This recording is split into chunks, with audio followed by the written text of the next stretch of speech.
Who could have thought the guys at IRAF, also known as Indianapolis Reentry Educational Facility, could commit some harsh crime, but yet look like regular people? I thought going to IRAF was the same as going to a regular prison, where everyone wears the same uniform all day. My first experience was shocking because the residents were walking around and playing basketball freely. I did not think that the men in the Toastmaster meeting were residents until they introduced themselves. This was shocking because they were all well dressed and very polite. IRAF is a new beginning for these men to have a second chance at life, and every time I visited IRAF, it opens my eye even more. The Toastmasters meeting was very well organized, super professional, and very exciting. The speeches from the residents were the best speeches I've heard in my entire life. Cole, the president of the Toastmasters, was very professional and he delivered his speeches better than some professors or people with degrees. Greg, who was very open and he even told us why he ended up in prison. Johnny's speech was the best I've heard while visiting IRAF. His story was a huge eye-opener. He talked about his horrific childhood and his drug abuse. People make mistakes, but sometimes those mistakes get them into trouble. Toastmasters give these men the chance to speak out and tell people their stories, not because they want people to feel bad, but to tell people to not end up like them. The Toastmasters has taught me a lot about public speaking and how to become a better speaker.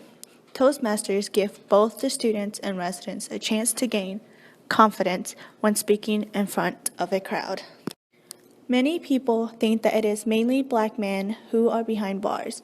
IRAF has shown that it's not just black or white men who are behind bars, it's every race. Implicit bias creates discriminatory thoughts that we don't realize we have. There are many people who are behind bars or facing charges because of these biases. We are quick to judge people rather than to find the truth. Greg told us in his speech that the residents are not getting the care they need. They are receiving small portion of food that cannot last them throughout the day. IRAF is a selective facility because only certain people get picked to be in it. Even though they are at IRAF, they still are in a prison facility with many problems. Only a few residents have more freedoms, such as going into the community and working. Visiting IRAF really changed my view on criminals because not all of them are bad people, they just have made mistakes. College is something I always wanted to do after high school. I want to pursue a career in the criminal justice field. IRAF have changed me in so many ways.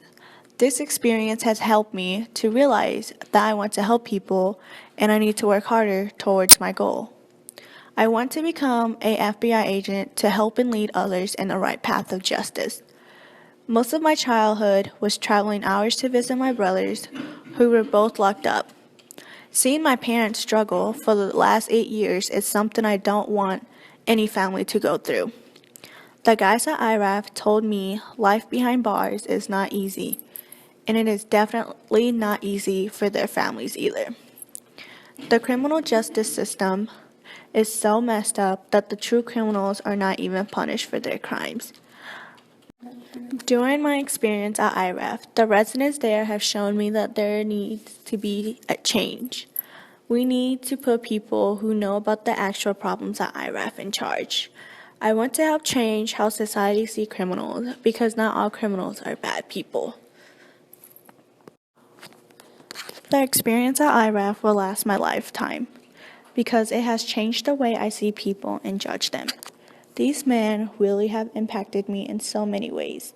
They pushed me to work harder towards my goals and to help others. They have always shown positive attitudes and always thanked us for coming. I am forever grateful for the experience because not many people get the chance to know the residents and how the criminal justice really works.